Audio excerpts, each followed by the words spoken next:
AITA for saying you should have thought about that before you procreated? My ex and I have a 13-year-old daughter, Nicole. Nicole has several medical conditions that require a lot of attention. She will need some sort of in-home assistance for the rest of her life.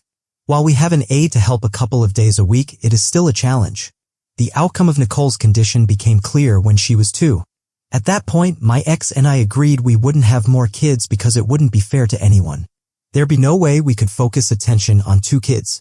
Someone would lose out in this situation. We divorced when Nicole was 5. We originally had 50-50 custody. 3 years later, my ex remarried. His new wife, Callie, is nice. My ex did say that she didn't understand the severity of Nicole's condition.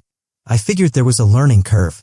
Eventually, Callie basically said she wanted to be hands-off, which I respected, though I wondered how it'd work considering Nicole lives with them half the time.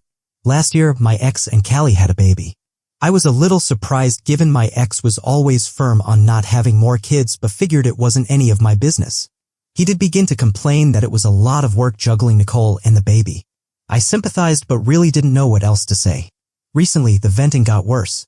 He said Callie yelled at him for taking Nicole to her physical therapy appointment instead of helping her with the baby. He brought up potentially having Nicole stay with me more. I wasn't entirely shocked, but it pissed me off. I said Nicole was his daughter. He can't just abandon that responsibility. He asked what he was supposed to do about the baby. I said maybe you should have thought of that before you procreated?